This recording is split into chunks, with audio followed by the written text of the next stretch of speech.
지난해 11월 경상수지가 9개월 만에 증가세로 돌아섰습니다. 하지만 수출보다 수입이 더 줄어든 이른바 불황형 흑자에 머물렀습니다.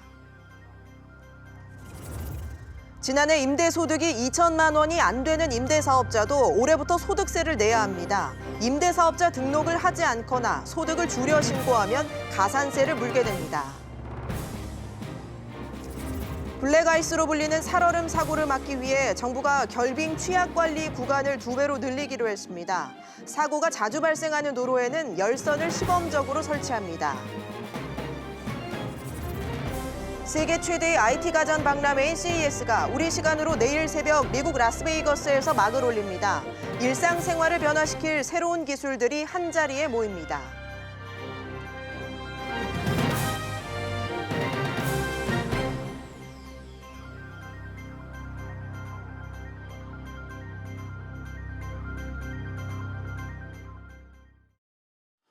시청자 여러분 안녕하십니까? 1월 7일 비즈플러스 시작합니다. 첫 소식입니다. 지난해 11월 경상수지가 59억 7천만 달러 흑자를 기록해 9개월 만에 전년 동월 대비 증가세로 돌아섰습니다. 다만 수출보다 수입이 더 줄어든 불황형 흑자인 것으로 나타났는데요. 취재기자를 연결합니다. 정광윤 기자. 네, 9개월 만에 경상수지 흑자가 전년과 비교해서 증가세로 돌아섰다고요? 네, 한국은행은 지난해 11월 경상수지가 59억 7천 달러 흑자로 7개월 연속 흑자를 이어갔다고 밝혔습니다. 1년 전에 비해선 8억 4천만 달러 늘면서 9달 만에 증가세로 돌아섰습니다. 다만 경제 상황이 개선됐다고 보기는 어려운데요. 1년 전 반도체 단가 하락으로 상품 수지가 급감했던 것에 따른 기저효과라는 분석입니다. 수출보다 수입이 더 많이 줄어드는 불황형 흑자도 나타나고 있는데요. 지난해 11월 수출이 1년 전에 비해 10.3% 감소하는 사이 수입은 11.7% 감소하면서 수출보다 수입이 더 큰 폭으로 줄었습니다. 해외여행을 나가는 사람들이 줄면서 여행 수지 적자도 줄었다면서요? 네, 서비스 수지 적자 규모는 1년 전에 비해 3억 달러 줄어든 18억 9천만 달러로 집계됐는데요. 특히 중국인과 동남아인 입국자가 늘고 일본 여행객이 줄면서 여행 수지 적자 규모가 1년 전보다 4억 달러 줄었습니다. 일본 불매운동 여파가 반영된 건데요. 일본행 출국자 수는 1년 전보다 65% 줄어든 21만 명으로 집계됐습니다. SBS CNBC 정광윤입니다. 정부가 설 명절을 앞두고 고속도로 통행료 면제와 중소기업 자금 지원 등 민생 대책을 내놨습니다. 자세한 내용을 이한나 기자가 보도합니다. 고향에 있는 가족과 만나는 설 명절이 코앞으로 다가왔습니다. 서울에서까지 일단 KTX 타고 가는데 제 가족이어서 가는데 금액 부분으로 있어서 그게 좀 많이 부담이 돼가지고 왕복으로 가니까 그게 많이 부담이 돼요. 이번 설에도 지방에서 서울로 역귀성하는 KTX 이용객에는 최대 40% 할인 혜택이 제공됩니다. 또 설 당일과 전후날인 24일에서 26일에는 전국 고속도로 통행료도 면제됩니다. 전국 지자체와 공공기관의 주차장 16,000곳도 무료로 개방됩니다. 자금난을 겪고 있는 중소기업과 소상공인을 위한 지원책도 나왔습니다. 설 신규 자금으로 36조 3천억 원을 풀고 53조 7천억 원 규모의 기존 자금은 대출 만기를 연장해주기로 하는 등 모두 90조 원의 지원책이 나왔습니다. 지난해 신청을 받은 근로장려금과 자녀장려금을 빨리 심사해 설 명절 전에 약 1,200억 원을 지급할 계획입니다. 국내 관광 활성화를 위해 경복궁과 창덕궁 등 주요 고궁과 국립미술관, 박물관 등이 무료로 개방됩니다. 또 설 전에 근로자 임금체불 실태를 조사해 해당 업주에 대해 과징금과 영업정지 등의 조치를 내릴 예정이고 연휴 기간에도 노숙인과 결식아동 지원시설은 정상 운영됩니다. SBS CNBC 이한나입니다. 지난달이었죠. 경북 상주에서 영천을 잇는 고속도로에서 무려 47대의 차량들이 추돌한 사고가 발생했습니다. 도로 위에 검게 얼어붙은 살얼음, 이른바 블랙아이스의 차들이 미끄러지면서 대형 사고로 이어졌는데요. 정부가 이런 위험천만한 도로를 관리할 대책을 내놨습니다. 이광호 기자가 보도합니다. 현재 얼음이나 눈 때문에 사고가 나는 비율은 전체 교통사고 10건 중 1건 정도로 추정됩니다. 특히 얼음 때문에 나는 사고는 지난 2014년부터 2018년까지 5년간 6,600건가량 발생해 눈길에서 나는 사고보다 약 1.8배 많았고 사망자도 3배가량 많았습니다. 정부는 이를 막기 위해 현재 관리하고 있는 결빙 취약 구간을 2배가량 늘리고 근본적인 도로 설비도 개선하겠다는 계획을 내놨습니다. 상습적으로 사고가 발생한다든지 결빙이 발생한다든지 이런 위험 구간이 좀 있기 때문에 그 부분에 대해서는 아무래도 안전시설 통해서 조금 더 이제 안전을 강화하겠다. 구체적으로 가장 사고 위험이 높은 구간부터 원격으로 제설제를 살포하는 장치가 설치됩니다. 또 경사나 커브 구간 약 180km의 도로 노면에 홈을 파서 물이 도로 위에 고이지 않고 홈 안으로 빠지도록 유도하는 공사도 올해 안에 실시됩니다. 여기에 시범 사업 성격으로 11km 구간의 도로 포장재 자체를 물이 잘 빠지는 재료로 바꿔보거나 도로에 열선을 까는 방식도 시행됩니다. 정부는 또 사고가 났을 때 운전자들의 내비게이션을 통해 사고 정보를 바로 안내하는 시스템도 구축해 안전 운전을 유도하기로 했습니다. SBS CNBC 이광호입니다. 저금리 기조가 이어지면서 고금리 확정형 상품을 판매한 생명보험사들의 이자 부담이 높아지고 있습니다. 이런 이자 부담을 줄여주기 위해 금융당국이 여러 방안을 검토하고 있다고 하는데요. 취재기자 연결해서 자세한 내용 알아보겠습니다. 장지연 기자. 네, 장지연입니다. 네, 우선 금융당국이 생보사들의 이자 부담을 낮추기 위해 검토하고 있는 방안 어떤 것들이 있습니까? 네, 금융위가 가장 긍정적으로 검토하고 있는 건 공동재보험입니다.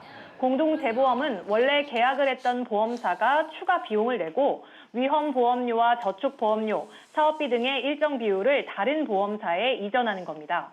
원래 보험사는 향후 준비금 변동 부담을 줄일 수 있고 재보험사는 금리 위험을 떠안는 대신에 자산과 수익을 동시에 늘릴 수 있습니다. 또 다른 방안으로는 아예 보험 계약자에게 웃돈을 주고 보험 계약을 다시 사들이는 재매입도 검토 중입니다. 재매입은 사실상 보험 계약을 해지하는 겁니다. 네, 이런 제도를 검토하고 있는 이유가 뭔가요? 네, 두 가지가 있는데요. 우선 2차 역마진으로 보험사의 손해가 눈덩이처럼 커지고 있기 때문입니다. 보험사들은 금리가 높았던 시절 확정형 고금리 보험 상품을 대거 판매했습니다. 하지만 최근 저금리 상황이 지속되면서 생보사들의 역마진이 커지고 있습니다. 실제로 2000년대 초반 7에서 8%대 금리를 약속한 보험 상품이 대거 판매됐는데 최근 금리가 하락하면서 보험사가 자산을 운용해 얻을 수 있는 수익이 여기에 못 미쳐 손해를 보게 된 겁니다. 삼성생명과 하나생명, 교보생명 등 빅3 업체는 지난해 상반기 역마진 규모가 3조 3천억 원에 달했습니다. 여기에 오는 2022년 새로운 회계 기준인 IFRS 17이 도입되는데요. 현재 원가로 평가하는 보험 부채를 시가로 평가에 반영하면서 회계상 부채가 증가하게 됩니다.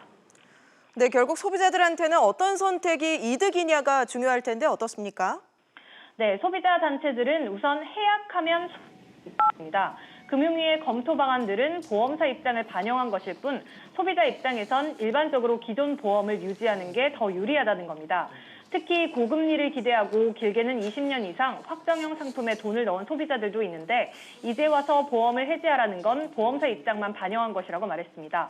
아울러 금융당국이 보험사의 역마진 사태에 대해 선제적으로 대응하는 건 높이 평가하지만 이 두 제도를 시행하게 된다면 소비자에게 충분한 설명과 동의 절차를 거치는 등 사전 안내가 꼼꼼하게 이루어져야 한다고 강조했습니다. SBS CNBC 장지연입니다.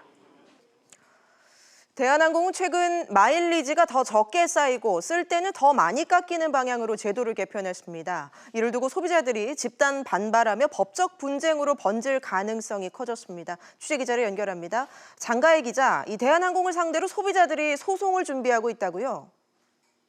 네, 그렇습니다. 대한항공 소비자 500여 명은 한 법무법인을 통해 공정위에 대한항공을 고발하는 방안을 추진하고 있습니다. 해당 법무법인은 약관 심사 청구를 주요 내용으로 고발을 진행할 것이라고 밝혔습니다. 신의 성실 원칙을 위반해 공정성을 잃었기 때문에 개편 약관 조항은 무효라고 주장했습니다. 이들은 이번 마일리지 변경에 대한 약관 심사 청구와 별개로 소비자에 대한 부당한 비용 전가 등에 대해서도 전반적으로 검토한다는 입장입니다. 네, 구체적으로 어떤 점이 소비자들의 불만을 키운 건가요? 네, 우선 일반석 마일 적립률이 크게 줄어든다는 점입니다. 대한항공에 따르면 내년 4월부터 기존 70%였던 일반석 마일리지 최소 적립률이 25%로 대폭 축소됩니다. 또 이동거리만큼 100% 마일리지를 적립해주던 좌석 등급도 기존 9개에서 6개로 줄어듭니다. 마일리지로 항공권을 구매할 때 장거리 노선의 경우 기존보다 많은 마일리지를 사용해야 한다는 점도 문제로 지적됩니다. 우수 회원제도 역시 한 번 조건을 만족하면 평생 우수 회원 자격을 얻었지만 개편안에 따라 매년 우수 회원 자격 기준을 충족해야 합니다.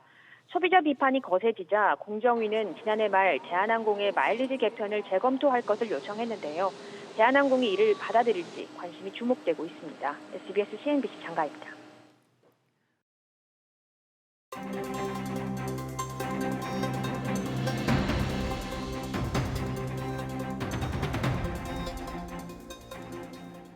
인공지능 기술이 탑재된 8K TV부터 하늘을 나는 도심항공 모빌리티까지 상상만 했던 일들이 오늘 개막하는 세계 최대 가전 IT쇼 CES에서 선보일 예정입니다. 기술을 통한 경험, 우리의 상상은 어디까지 실현될 수 있을까요? 김지연 SK 경영경제연구소 연구위원 모시고 자세한 얘기 나눠보겠습니다. 김 의원님 어서 오십시오. 네, 반갑습니다. 네, 김 의원님은 매년 CES 참석하는 걸 알고 있는데 네. 현장에서 직접 기술을 보는 건 좀 색다를 것 같아요? 너무나 환상적이죠. 네. 예, 남들이 일상에서 내다볼 네. 수 있는 기술을 1년, 또 네. 길게는 한 3년 정도 미리 내다보니까 네, 앞으로 네. 벌어질 수 있는 미래 기술의 변화, 또 비즈니스의 기회를 몸소 체험할 수 있어서 참 좋습니다. 네, 사실 저는 아직 가보질 못했는데 현장 분위기 저도 참 궁금합니다. 우리 정인아 기자, 우리 CNBC의 정인아 기자 리포트를 좀 잠시 보고 다시 오겠습니다.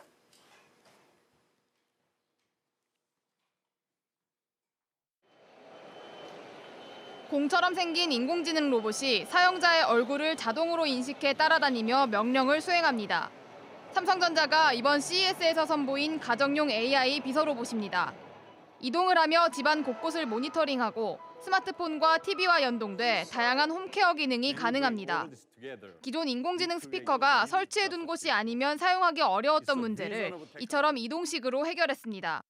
Designed to make your life just a bit easier. Bali, say hi to the audience.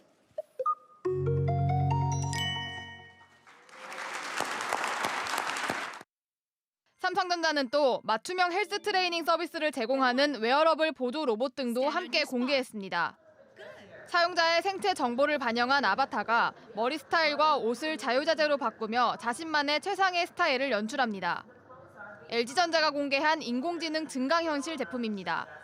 화면이 천장에서 커튼처럼 내려오는 롤러블 TV, 커피를 내려주고 설거지를 해주는 로봇 팔도 주목을 받았습니다. 로봇을 통해서 복잡하고 힘들고 반복적인 일들은 맡겨놓고 사람은 좀 더 존중받고 가까이에서 서비스를 받을 수 있고 다양한 영역에서 솔루션을 제공할 수 있도록 연구를 하고 있습니다.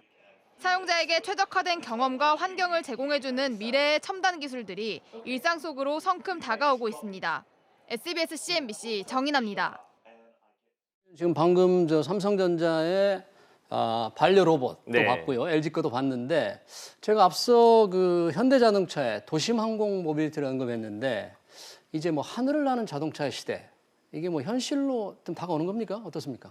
예, 현실로 한층 다가온 것 같아요. 네. 사실 우버라는 회사가 택시 중개 서비스를 하고 있는데 네. 사실 그 택시는 기존의 자동차거든요. 네네. 근데 도심이 워낙 붐비다 보니 기존 네네. 자동차만으로는 트래픽을 해결할 수가 없죠. 네네. 그런 측면에서 우버와 현대가 같이 공동으로 제작하고 있는 걸로 알고 있고요. 네네. 물론 그렇다고 해서 1, 2년 안에 상용화되기는 어렵고 상용화가 혹시 언제쯤 가능할까요? 그 현대자동차 말로는 한 2028년 정도 된다고 이야기를 합니다. 2028년. 예, 근데 네. 기술적 이슈는 아니고요. 아무래도 네네. 규제 이슈나 이런 것들이 좀 크죠. 아무래도 정부 규제 이런 게 문제가 될 텐데 정부와 일을 함께 해야 되겠네요. 맞습니다. 그래서 네. 한국 같은 경우도 아마 정부하고 그런 논의가 필요할 거고요. 네네. 그 현대자동차 말로 2028년 정도 시도되는 건 한국이 아니라 뭐 네. 다른 나라 도시라고 이야기를 합니다. 한국에서 해야 되는데 다른 나라에서 한국하고 다른 나라하고 같이 하는 거 아닐까요? 뭐 네. 거기서 나온 얘기로는 네. 다른 국가에서 시도를 하면서 아무래도 네. 규제 이슈가 풀리면 좀 더 전국으로 확대될 수 있겠죠. 이런 문제는 우리 정부가 규제를 획기적으로 완화해서 우리나라에서 좀 먼저 해야 되는데 좀 아쉬운 점이 있겠네요. 공감합니다. 네. 자, SK는 이번 CES에서 새로운 기술을 뭐 선보일 예정이라는데 어떤 건가요? 예, 작년에 SK도 CES에 참여를 했는데 올해 네. 훨씬 더 큰 규모로 참여했습니다. 네네. 그래서 올해 크게 두 가지로 요약될 수 있는데요. 네. SK텔레콤이 보유하고 있는 5G 기술, 5G, 그 기술을 그 8K 삼성전자 TV하고 연동을 해서 네네. 그 세로 TV라고 삼성전자 TV가 이렇게 회전을 하거든요. TV가 예, 세로였을 때 TV로 그냥 기존의 방송만 보면 재미가 없지 않습니까? 네. 그래서 콜라라고 네. 화상 통화를 할 수 있는 기능도 들어가고요. 네. 기타 뭐 AR이나 VR과 같은 기능과 연계된 콘텐츠 네. 스트리밍 서비스들, 네. 더 나가서는 자동차 쪽과 연계되어서 네. 5G를 자동차와 결합해서 네. 자동차 내에서 다양한 형태의 엔터테인먼트 서비스를 즐길 수 있는 그런 기술들을 선보이고 있습니다. 네. 그러니까 자동차에서 엔터테인먼트라든지 TV의 새로운 기능이 되는 데는 SK의 5 기술이 필수겠네요. 네, 5G와 엣지 네. 컴퓨팅이라는 기술이 필수적이죠. 네. 지금 저희가 앞에 그 삼성전자 김현석 사장이 이제 우리 시간은 내일 새벽 이제 CES가 개막을 하는데 기조연설을 했어요. 4년 만이라고 그러더라고요. 근데 경험의 시대를 강조했는데 이 경험의 시대를 어떻게 해석을 할 수 있을까요?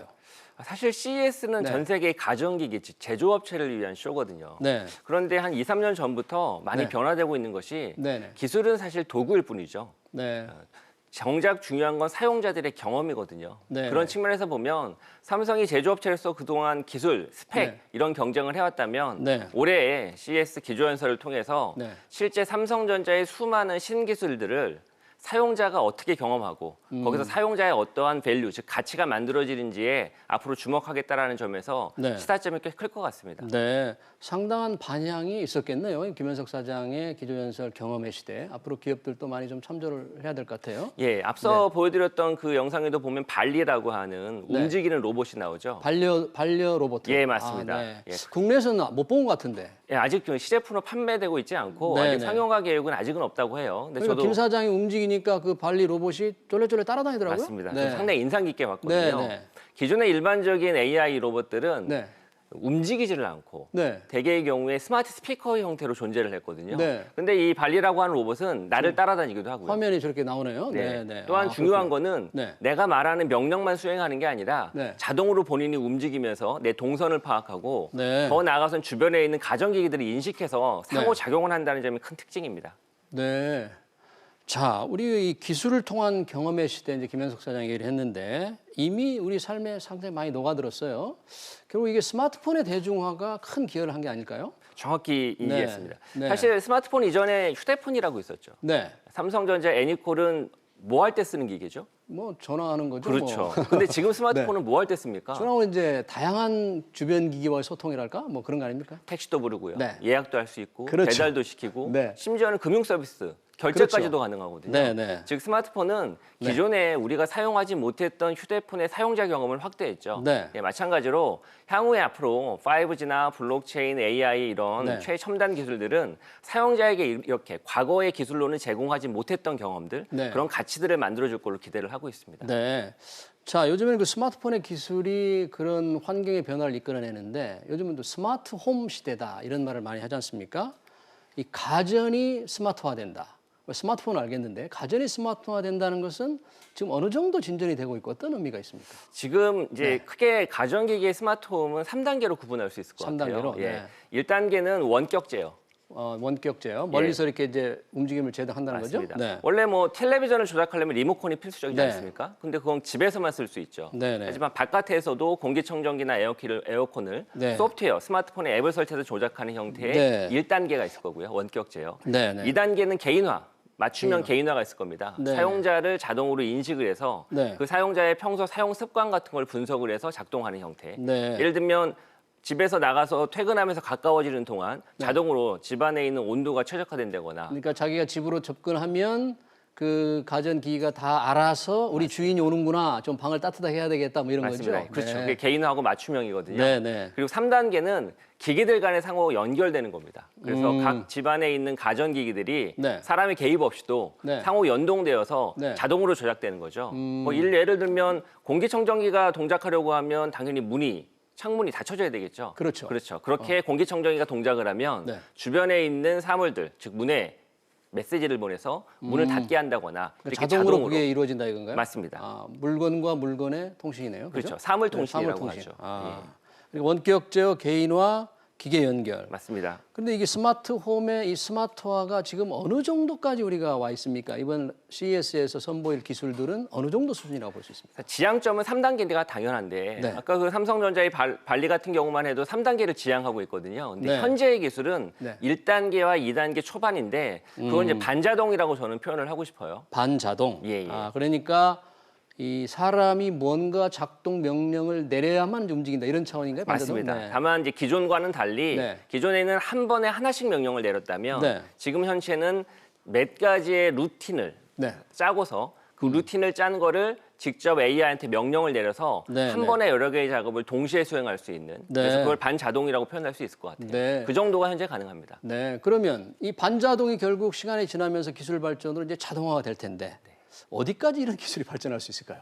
이제 기본적으로 사물들이 인터넷에 연결되면 데이터가 많이 쌓일 거 아닙니까? 네, 네. 예, 그 데이터는 클라우드라고 하는 공간에 쌓이게 되고요. 네. 클라우드에 쌓인 그 공간들은 AI와 함께 만나서 네, 네. 가전기기를 평소 소비자가 어떻게 작동시키고 네. 그걸 어떤 사용자 경험을 제공할지를 밸류를 추적을 해서 네. 그거에 맞게끔 자동화를 만드는 마중물이 되겠죠. 네. 예, 그래서 일종의 자동화를 위한 AI가 만들어지는 데 있어서 네. 사물 인터넷에 클라우드에 쌓인 데이터가 일종의 마중물 역할을 하는 겁니다. 아, 그러니까 AI 기반 기술이 결국 스마트 홈에 고조화되는데 결정적인 기술이라고 지금 볼 수 있겠네요. 네, 정확하게 보셨습니다. 네. 네. 지금 우리의 그럼 AI 기술과 이번 CES 나올 AI 기술들이 기업별로 어떻게 지금 진화가 되고 있나요? 모든 것들이 다 앞서 설명드린 클라우드 기반의 네. 데이터와 AI 기반으로 구현이 네. 되고 있는데 네, 네. 사실 이 스마트홈 플랫폼에 있어 가장 중요한 것들은 수많은 데이터들의 조합이거든요. 네, 즉 네. 삼성전자 디바이스가 삼성전자 디바이스끼리만 대화를 하고 네. LG전자 디바이스가 LG전자 디바이스끼리만 대화를 하면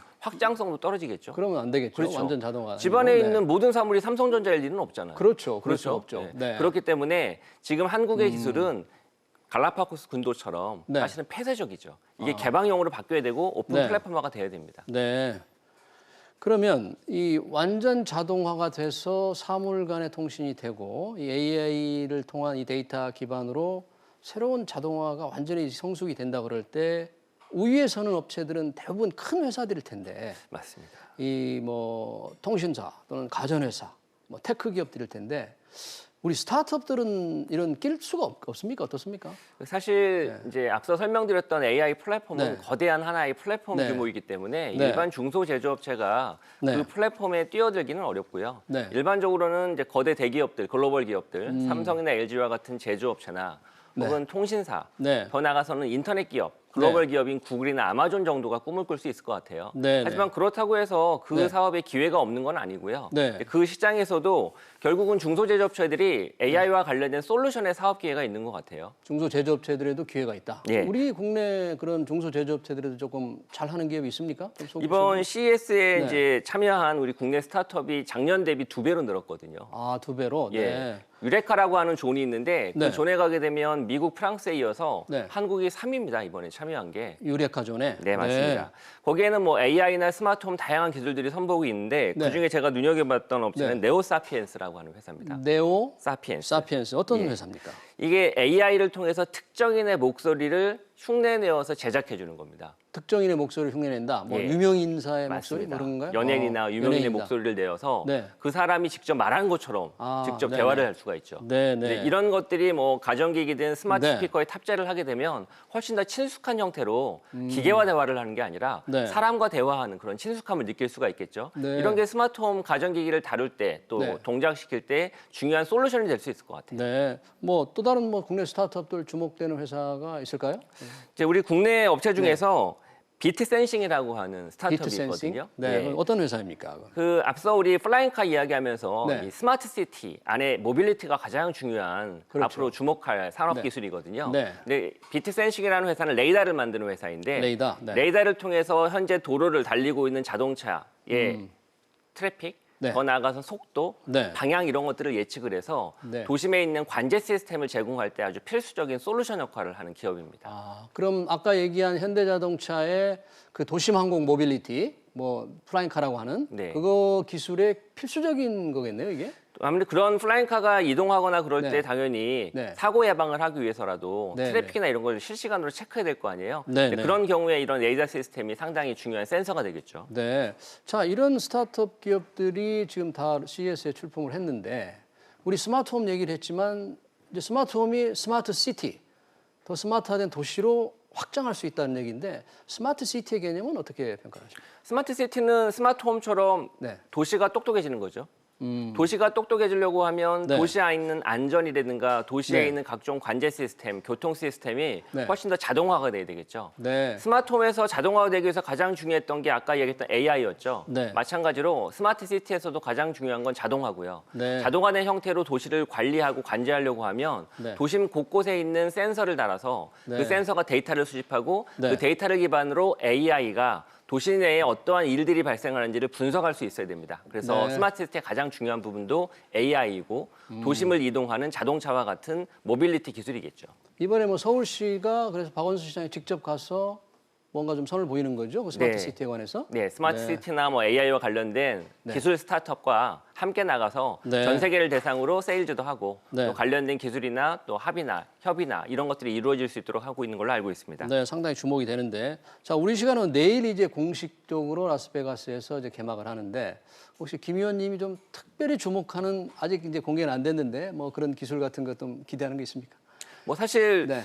그 CES를 두고 네. 보면 한 2년, 3년마다 주제들이 이렇게 네. 겹치는 부분들이 많이 있어요. 그래서 작년에도 사실은 AI가 큰 주제였기도 작년에도? 하고 네. 재작년부터 스마트 시티라든가 뭐 디지털 헬스케어나 네. 이런 것도 가장 중요한 사항들이었거든요. 네, 네. 근데 제가 올해 가장 주목하는 주제 중에 하나는 네. 결국 AI가 단순 기술로 그치지 않고 네. 우리 사용자가 일상 속에서 네. 손쉽게 AI를 이용해서 편리한 서비스를 제공받을 수 있게끔 진화하는 형태로 발전하고 있다. 네. 그래서 AI가 모든 사물에 들어가서 네. 이제 앞으로는 지능형 사물의 시대가 될 것이다. 이런 네. 것들이 주목해서 봐야 될 점인 것 같습니다. 네, 잘 알겠습니다. 김지현 SK 경영경제연구소 연구위원님, 오늘 고맙습니다. 감사합니다. 네. 이란의 최고 지도자가 솔레이마니 이란 혁명수비대 사령관의 장례식장에서 눈물을 보였습니다. 사실상 미국을 향한 보복의 메시지로 해석됩니다. 미국은 중동의 병력을 추가 배치했다는 보도가 전해지는데요. 오늘 집중진단에선 미국과 이란의 갈등으로 요동치는 국내외 시장 동향을 자세히 짚어보겠습니다. 김광석 한국경제산업연구원 경제연구실장님 잘하셨습니다. 김 실장 어서 오십시오. 안녕하세요. 반갑습니다. 자, 이 이란과 미국의 갈등 터질 게 터졌어요. 결국 그동안 긴장이 심했잖아요. 네. 오늘 그 정부가 확대 거시경제 금융회의 어제 네. 또 긴급 경제장관회도 했다는데 네. 오늘 뭐 회의에서 혹시 무슨 뭐 내용이 좀 있었습니까? 이런 갈등에 대해서? 결국 이제 국가 안보 태세를 갖추겠다 하는 네. 거고요. 말 그대로 네. 비상사태다라는 것을 네. 진단한 것이고요. 무엇보다도 중요한 게 교민 안전이라고 볼 수 있고요. 두 네. 번째는 이제 안보, 네. 세 번째는 아무래도 이제 원유 수급. 그렇죠. 이것을 이제 원활히 할 수 있도록 하는 거, 비축량 확대, 네. 그리고 이제 그것에 더불어서 금융 안정, 네. 거시경제 안정 이런 전반에 걸쳐서 이제 네. 토론을 했고 네. 그것에 관한 이제 말 그대로 컨틴전시 플랜이라고 해서 네. 만일의 사태가 일어날 경우 어떻게 대응하겠다는 그런 액션 플랜까지 고민을 했다라고 볼 수 있는 것이죠. 만약에 뭐 그 이란이 어떤 보복 조치를 해가지고 네. 원유 공급이 확 준다면 걱정할 네. 텐데 뭐 비상 조치 중에 어떤 게 정부가 생각하는 게 있을 수 있을까요? 일단은 가장 중요한 네. 게 이제 민간이 갖고 있는 네. 비축량, 비축량. 그리고 정유업계와 협력해서 네. 말 그대로 원유의 수입 그리고 도입선을 확보해 나가서 네. 결국 이 주로 이제 이란발, 이 네. 중동발 원유 말고 그 밖의 원유를 좀 수급할 수 있도록 하는 네. 조치, 이런 조치들을 이제 마련해 나가는 것이 가장 네. 중요한 것이라고 볼 수 있죠. 네, 우리도 지금 사실 호르무즈 해협에 파병 얘기가 조금 있었는데 네네. 지금 한미 동맹 차원에서 파병을 또 해야 되고 네. 또 이란과 교역 때문에 신경을 써야 되고 네. 이번 사태로 조금 어떤 방향성이 확 잡힐까요? 어떨까요? 네, 굉장히 어려운 이야기인 네. 것 같습니다. 이게 결국 이제 제3차 세계대전으로까지 확전되는 거 아니냐. 결국 이제 중동 국가 중에서도 친서방 국가들이 있고 그렇지 않은 국가들이 있는데 이들 국가 어떤 편에 서느냐에 따라서 또 공격의 대상이 될 수도 있고 이게 굉장히 모호한 그런 의사결정이라고 볼 수 있겠습니다. 결국 이제 강대국이 아니다 보니까 이런 면에 있어서 우리가 정확한 그 제스처를 취하기 어려운데 결국 이제 이런 전쟁으로의 확전이 되는 과정에서 우리나라로의 어떤 타격 이런 것들이 좀 있지 않도록 하기 위한 그런 이제 전략을 좀 펼치는 것이 가장 지금선 좋은 것 같고요. 지금 현재 가장 많이 이야기에 나오는 것이 비축량을 가지고 얘기하는 겁니다.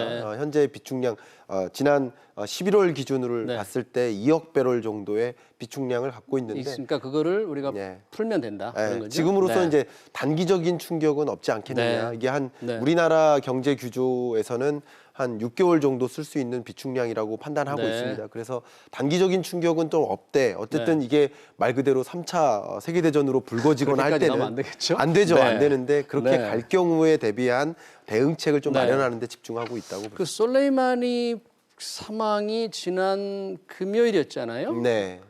사실 이제 우리가 가장 관심을 가는 것은 유가 동향인데 그때 유가가 폭등을 해서 지금 요동을 치고 있는데 오늘까지 사정, 유가 상황이 지금 어떻게 지금 움직이고 있습니까? 국제 유가 그래프를 함께 CG로 제시가 될 것 같은데요. 여기 보시면 브렌트유 기준으로 제시되어 있습니다. 1월 2일까지는 그냥 지지부진한 흐름. 그러네요. 그리고 이거는 이제 단기 흐름인데 중장기적으로 봐도 이제 오히려 저유가의 흐름을 가지고 가고 있었어요. 근데 2일 이제 미 이란 공습이 이어지면서 폭등했고 그 폭등세가 이어지고 있다. 현재까지는 브렌트유 기준으로 보나 WTI로 보나 모든 이제 3대 유가 모든 걸 봐도 두바이유도 나오죠. 모든 그 가격 자체가 국제 유가 가격이 최고점을 향해서 이제 움직이고 있는 흐름 이런 것들이 두드러지게 나타나고 있습니다. 그러니까 지난 주말의 사건 이후에 이제 어제가 월요일이었고 이제 오늘은 화요일인데 아직 국제 시장의 시세가 지금 오늘 7일 건은 없는데 어제 폭등했다가 조금 떨어졌다는 그런 뉴스가 있던데 사실 우리 그 지난 작년 9월에 그 예멘 반군이 사우디 유전을 포격했잖아요. 그때는 굉장히 올랐는데 그때와 좀 비교해서 좀 말씀해 주시죠. 좀 비교해야 될 것은 사우디의 원유 재고량 그리고 산유국으로서의 지위를 좀 비교해야 될 텐데 지금 이란하고 사우디는 비교가 안 될 만큼 산유국 순위에서 사우디가 압도적으로 1위죠. 그렇기 때문에 사우디와의 어떤 전쟁 가능성 이런 것들은 세계 국제 유가에 더 큰 영향을 줄 수 있겠다라고 볼 수 있는데 이란은 그만큼 좀 작고 이미 한국에게도 대이란 경제 제재가 이미 발동됐지 않았습니까? 미국을 때문에 지금 이렇게 수입을 못 하고 있는 거죠. 거죠? 이미 이란으로부터 어떤 수입도 못 하고 있습니다. 지금 원유도 이란에서 못 들여오잖아요. 못 들여오고 있죠. 지난 5월부터일 겁니다. 2019년 5월부터. 그런 것처럼 한국뿐만 아니라 여러 나라들이 미국의 이 경제 제재 발동에 따라서 이란과 교역이 좀 작았었어요. 그러니까 사우디와의 상황은 뭐 산유국 수준이나 아니면 이런 현재의 미국과의 관계, 경제 제재 이런 여러 가지 관점에서 비교할 만큼은 아니다라는 것을 그러니까 사우디가 중동에서 원유 생산 면에서는 큰 형님이라면 이란은 좀 작은 동생이니까 거기서 생기는 변동은 아직 유가에 큰 영향을 미치지 않는데 그래도 지금 이제 폭등을 했단 말이죠.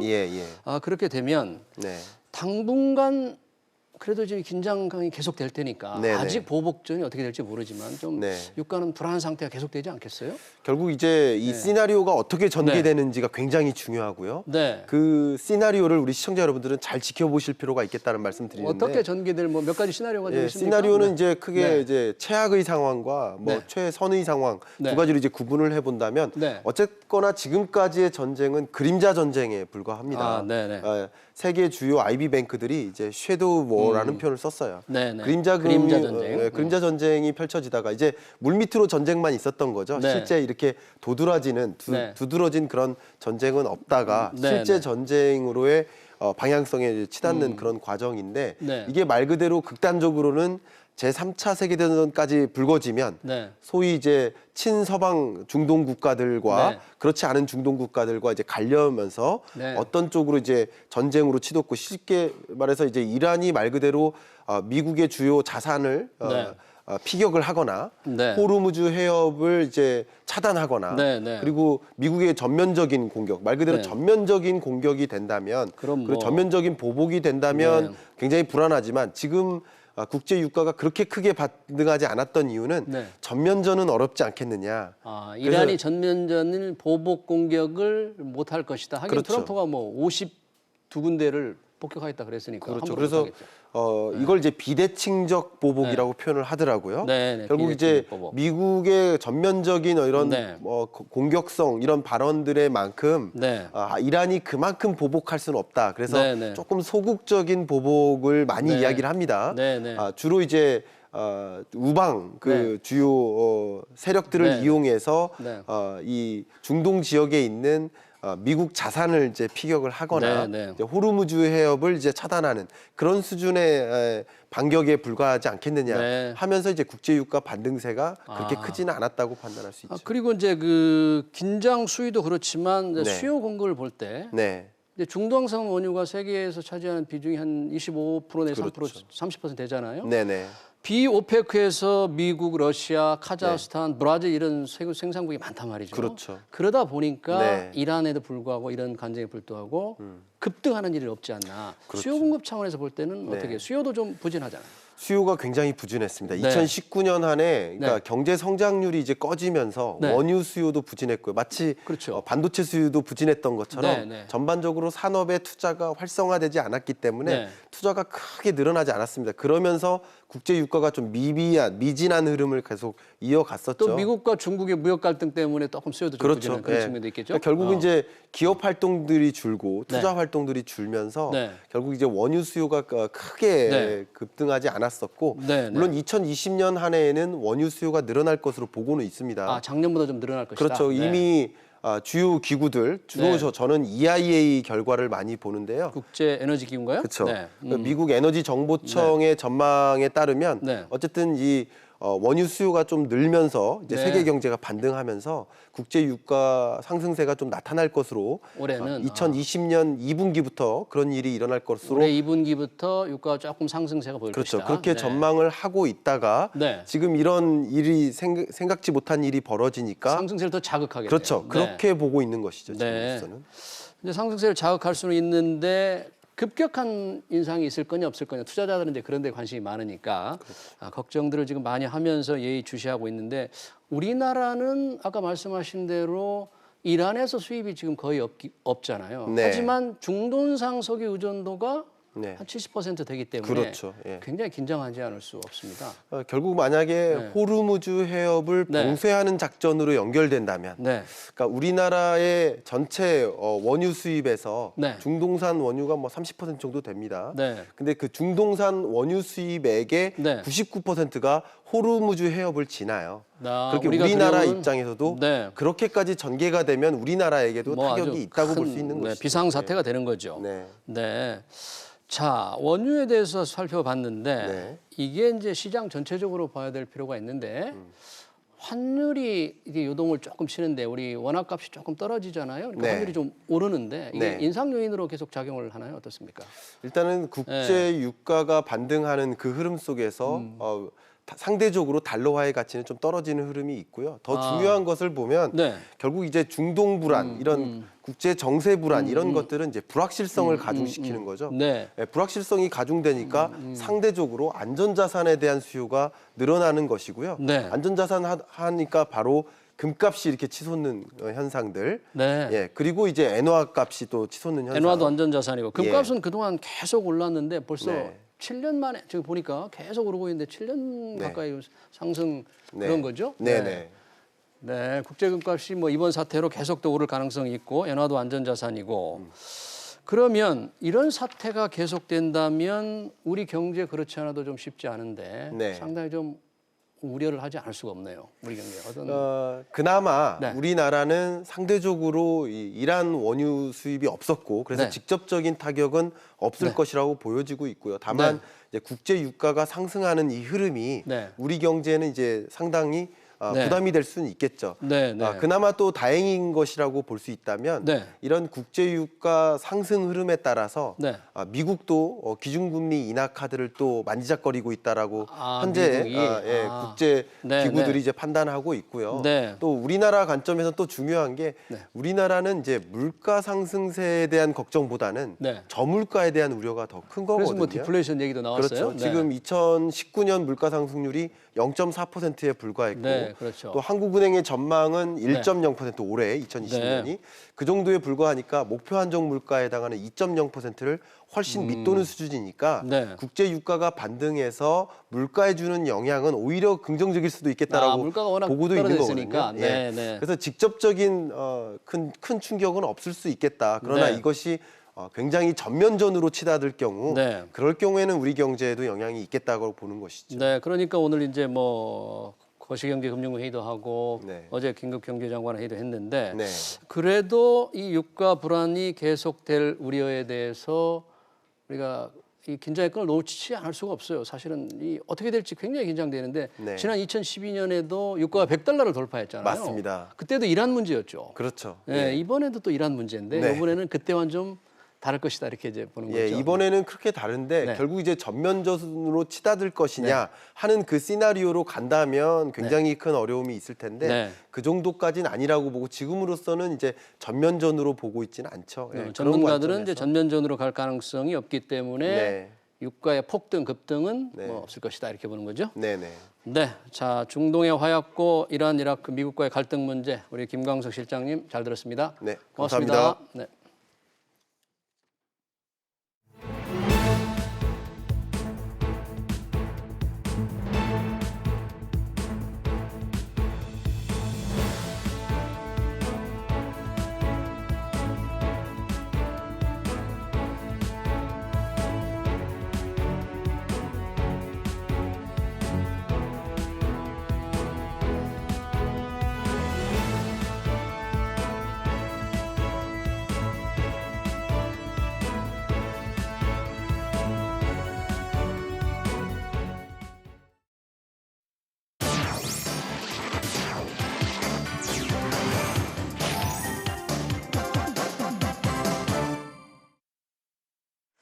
취재 기자들과 함께 오늘의 핫 이슈들을 체크해 보겠습니다. 먼저 부동산으로 가볼까요? 지금까지 월세나 전세로 연간 소득이 2천만 원이 안 되면 세금과는 거리가 멀었죠. 그런데 올해부터는 달라진다고 합니다. 박연신 기자와 함께 알아보겠습니다.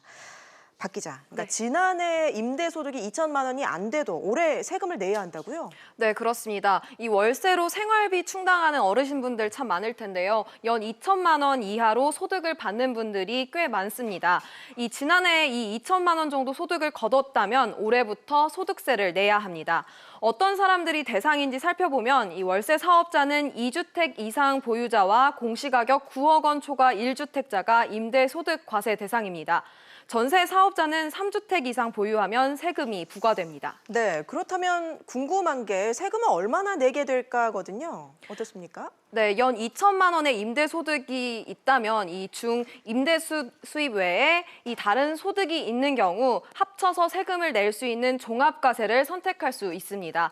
혹은 나는 그냥 임대 수입에 대해서만 세금을 내겠다라고 하면 이를 분리해서 세금을 내는 분리과세를 선택할 수 있습니다. 이 세율은 기본 14% 세율로 적용이 됩니다. 월세만 받는 분들은 월세 수입에 대해서만, 그리고 월세에 전세를 혼합적으로 받는 분들은 이 월세에 전세 보증금까지 임대소득으로 간주하는 이 간주 임대료에 대해 세금을 매기고 있습니다. 네, 박 기자, 그런데 임대 사업자로 등록을 하면 세금이 확 줄어든다는 얘기가 있는데 정말 그렇습니까? 네, 그렇습니다. 임대 사업 등록 여부에 따라 이 세금에 일단 큰 차이가 납니다. 일단 임대 사업자로 등록을 하면 경비로 인정해주는 이 경비 인정이 좀 더 많고 기본 공제액도 400만 원에 달합니다. 국세청이 이를 토대로 얼마나 세금이 줄어드는지 비교를 해봤는데요. 예. 일단 8년간 장기 임대한 경우 연간 임대 수익이 2천만 원이라면 세금이 약 14만 원 정도지만 같은 조건의 임대사업자 미등록 집주인의 세금은 112만 원까지 올라갑니다. 무려 8배 정도가 차이가 납니다. 네, 8배라면 뭐 임대 등록을 해야 하는 게 맞는데 그럼 어떻게 또 언제까지 해야 하는 건가요? 네, 우선 지난해 12월 31일까지 이전에 이 임대 사업을 하셨던 분들은 오는 21일까지 사업자 등록을 마치면 세금을 더 내지 않습니다. 지난해 벌어들인 임대 소득은 다음 달 10일까지 관할 세무서에 신고해야 하고요.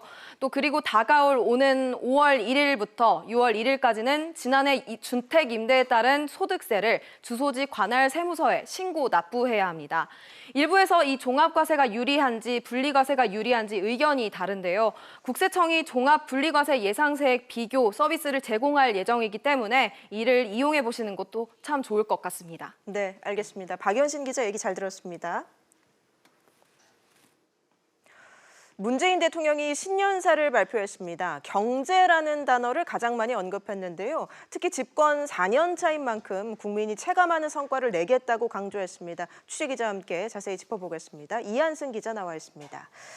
이 기자, 네. 역시 경제가 가장 많이 언급됐군요. 네, 문 대통령 신년사에서 이 경제라는 단어는 17번 언급이 되면서 평화와 함께 가장 많이 나온 단어였습니다.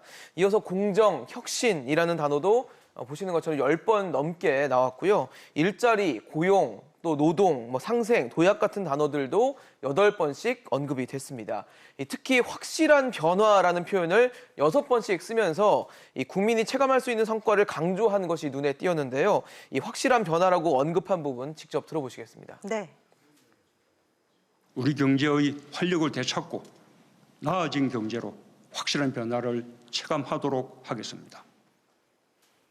대통령의 신년사를 보면 이제 새해 국정 운영 기조를 알 수가 있는데 그렇죠. 올해 계획은 어떻게 예상이 되나요? 최근에 계속 정부가 강조하고 있는 부분을 계속 연이어 강조를 했는데요. 고용이라든지 투자라든지 또 취약계층에 대한 지원 등을 강조하기도 했습니다. 특히 우리 경제의 중추라고 할 수 있는 40대 고용이 최근 부진한 상황인데 이를 해소하기 위해서 맞춤형 종합대책을 내놓기로 했고요. 또 주 신두시간제 안착을 지원하는 고용 부분에서의 목표도 제시하기도 했습니다. 여기에 100조 원 규모의 대규모 투자 프로젝트와 근로장려금 확대, 또 기초연금 인상과 같은 저소득 취약계층 지원을 확대하는 내용도 포함이 됐습니다. 예, 이 기자, 문재인 정부는 줄곧 이 부동산 규제를 강화해 왔잖아요. 그렇죠. 올해도 이 기조가 이어지겠죠?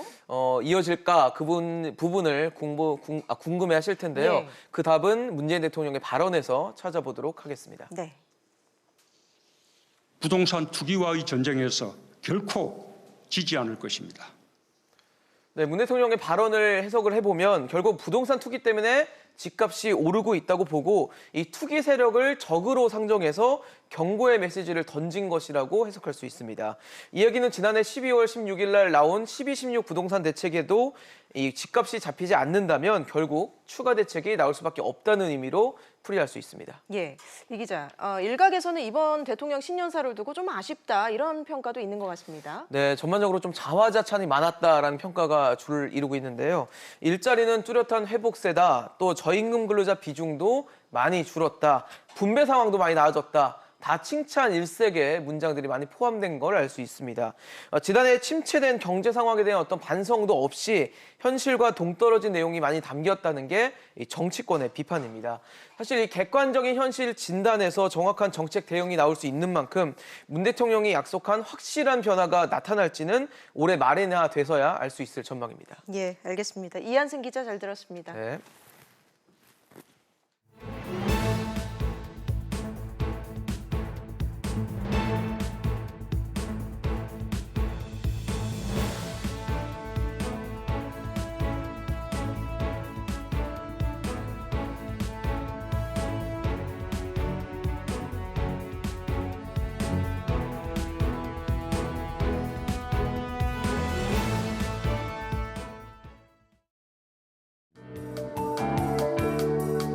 안녕하세요. K웨더 라이프스타일 리보 박유라입니다. 전국이 겨울비로 흠뻑 젖고 있습니다. 현재 하늘 모습 보시면 전국이 흐린 가운데 비가 내리고 있고요.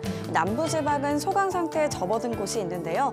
곧 다시 내리겠고 저녁부터는 제주도에도 비가 시작되겠습니다. 또 기온이 낮은 곳은 눈이 섞여 내리기도 하겠는데요. 이 비와 눈은 내일 대부분 그치겠습니다.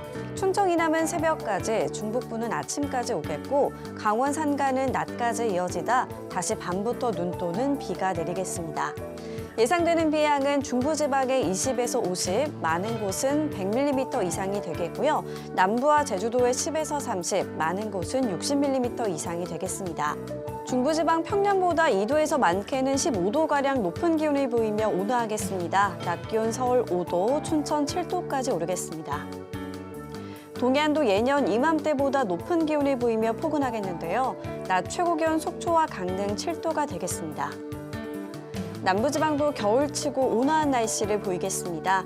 광주 5도에서 6도, 부산 8도에서 11도, 제주 8도에서 9도의 기온 분포가 예상됩니다. 강원 산간의 눈과 비는 목요일에 차츰 그치겠고요. 비가 그친 데는 다시 기온이 크게 내려가면서 이맘때 겨울 날씨를 되찾을 것으로 예상됩니다. 기상정보였습니다. 미국과 이란의 갈등이 최고조로 치닫고 있습니다. 그 여파로 국제유가가 배럴당 70달러를 넘나들고 있습니다. 유가 급등을 우려하는 목소리가 높은 것은 당연합니다. 하지만 중요한 것은 지정학적 위기보다 수요 공급입니다. 아직 급격한 공급 축소는 없습니다. 수요는 여전히 부진합니다. 유가의 향방을 주목하는 투자자들, 수급 요인을 잘 따져봐야겠습니다. 비즈플러스 저희가 준비한 소식 여기까지입니다. 잠시 후 7시에 뉴스 프리즘이 이어집니다. 시청해주신 여러분 고맙습니다.